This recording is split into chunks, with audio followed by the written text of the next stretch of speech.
Welcome back to our channel Asian kitchen and vlogs channel. ఏమండి, మీరందరూ బాగున్నారా? నేను చాలా బాగున్నాను. మీరు కూడా చాలా చాలా చాలా బాగుండాలని ఆ భగవంతుని మనస్ఫూర్తిగా కోరుకుంటున్నానండి.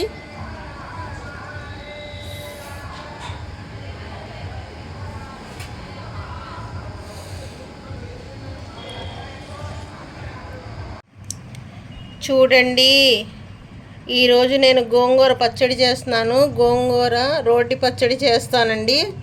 చాలా సూపర్గా ఉంటుంది పచ్చడి, రోటి పచ్చడి. ఇది 20 రూపాయల గోంగూర కట్టండి.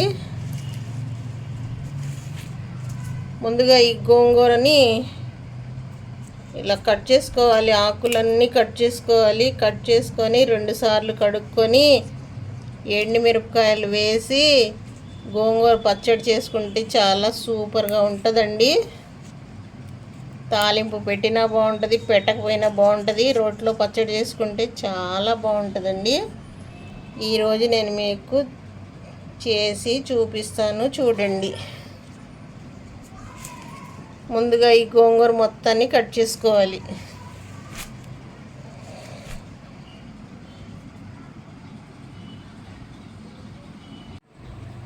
చూడండి, ఆ గోంగూర కోసం ఇన్ని మిరపకాయలు అయితే తీసుకున్నానండి. కారం రుచికి సరిపడా మిరపకాయలు తీసుకున్నాను. ఎండు మిరపకాయలు వేయించుకోవాలి. గోంగూర 2 సార్లు కడిగి పెట్టుకున్నాను. ఇవి కూడా ఇది వేయించిన తర్వాత దీనిలోనే ఈ బాణంలోనే ఈ గోంగూర వేసేసి వండుకోవాలండి. చాలా టేస్టీగా ఉంటుంది గోంగూర పచ్చడి. చూడండి ఎలా చేస్తాను. చూడండి, గోంగూర పచ్చడికి మిరపకాయలు వేయించుకోవాలి. స్టవ్ వెలిగించి కళాయి పెట్టి ఆయిల్ పోసానండి. మిరపకాయలు వేయించుకోవాలి ఇప్పుడు లైట్గా. చూడండి, సిమ్లో పెట్టి మాడకుండా వేయించుకోవాలండి. 1 నిమిషమే వేగుతాయి, అంతే చాలు.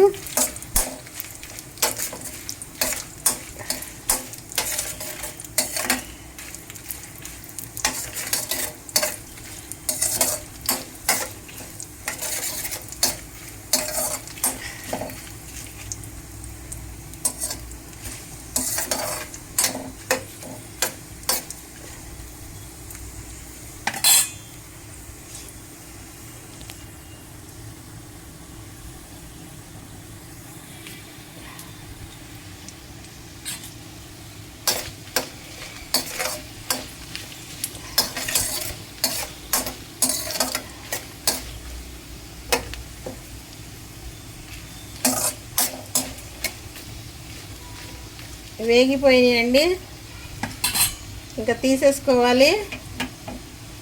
స్టవ్ కట్టేస్తున్నాను.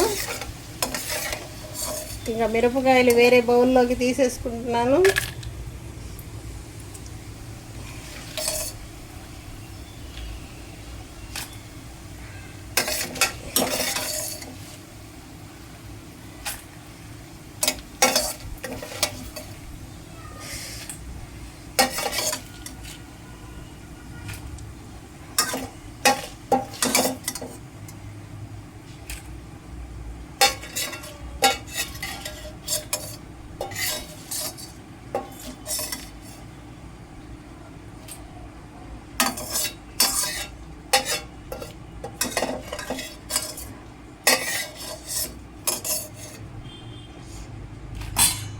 చూడండి, ఇప్పుడు కడిగి పెట్టుకున్న గోంగూర వేసేసుకోవాలి. ఈ ఆయిల్లో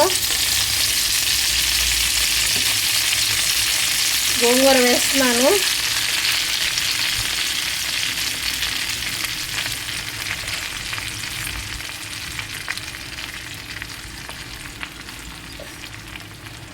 చక్కగా ఒక 5 నిమిషాల్లో మగ్గిపోద్దండి. మగ్గిపోయిన తర్వాత పచ్చడి చేసేసుకోవడమే.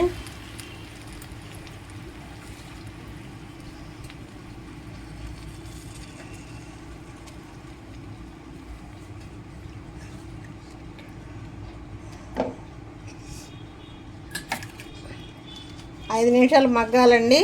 మగ్గిన తర్వాత గోంగూర దగ్గరికి ఉడికిపోద్ది. అప్పుడు నేను చూపిస్తాను మళ్ళీ. చూడండి,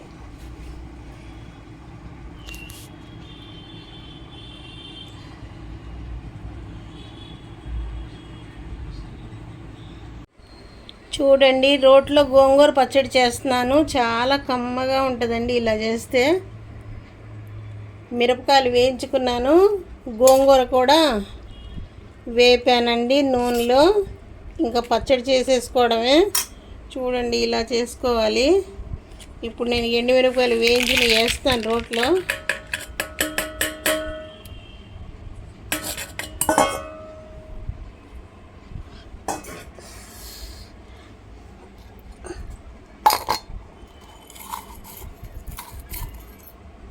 వెల్లుల్లిపాయలు కూడా వేస్తున్నానండి. వెల్లుల్లి రబ్బరు 3 వేస్తున్నాను. రుచికి సరిపడా ఉప్పు వేస్తున్నాను.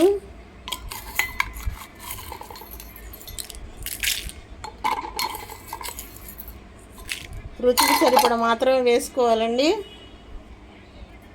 ఇప్పుడు బండ పెట్టి దంచుతున్నాను చూడండి.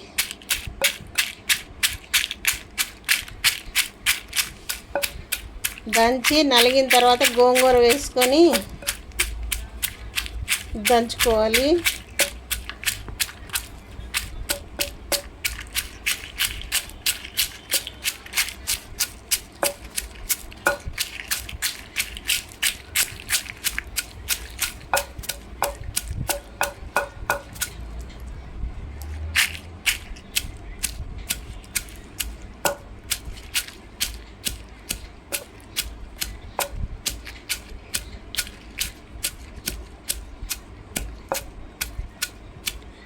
ఇక ఆయిల్లో వేయించేసాను కదండి, మిరపకాయలు కూడా వేయించాను, గోంగూర కూడా వేయించాను.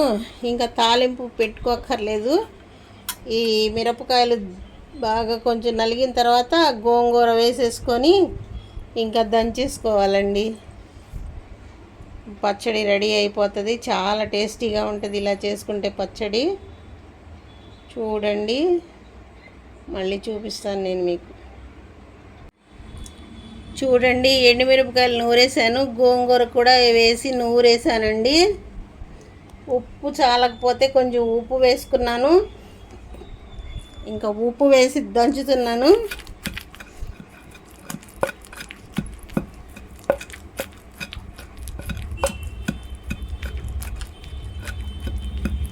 ఇలా చేసుకోవాలండి.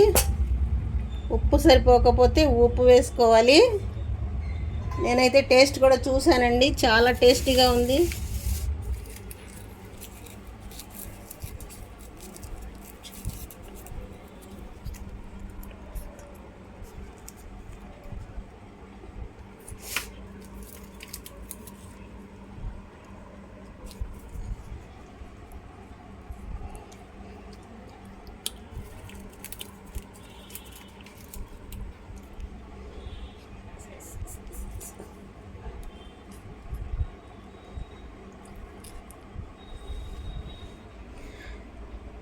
చూడండి, పచ్చడి అయితే నూరేసాను. సూపర్గా ఉందండి పచ్చడి. మీరు కూడా ఇలా ట్రై చేసి చూడండి. ఈ వీడియో కనుక మీకు నచ్చినట్లయితే మా ఛానల్ని ఫస్ట్ టైం చూస్తే సబ్స్క్రైబ్ చేయండి, లైక్ చేయండి, షేర్ చేయండి మీ ఫ్రెండ్స్కి, రిలేటివ్స్కి. మరిన్ని మంచి మంచి వీడియోస్తో మీ ముందుకు వస్తూనే ఉంటాను. ఇంకా గోంగూర పచ్చడిలో ఉల్లిపాయ నంచుకుంటే చాలా టేస్టీగా ఉంటుందండి. ఉల్లిపాయ కట్ చేసి గోంగూర పచ్చడి అన్నం పెట్టుకొని నంచుకుంటే ఇంకా ఏమీ అక్కర్లేదండి. ఇక గోంగూర పచ్చడిలో మేము ఉల్లిపాయ నంచుకుంటాం. థ్యాంక్స్ అండి. Thank you for watching this video. Thank you, bye. ఈ పచ్చడి ఇంకా మీరు కావాలంటే తాలింపు కూడా పెట్టుకోవచ్చండి. నేనైతే తాలింపు పెట్టలేదు. మిరపకాయలు వేయించాను, గోంగూర వేయించాను నూనెలో. ఇంకా తాలింపు కూడా పెట్టక్కర్లేదు. చాలా టేస్టీగా ఉంటుంది. మీరు కూడా ఇలా ట్రై చేసి చూడండి. ఇంకా మరిన్ని మంచి మంచి వీడియోస్తో మీ ముందుకు వస్తూనే ఉంటాను. థ్యాంక్స్ అండి. Thank you for watching this video. Bye.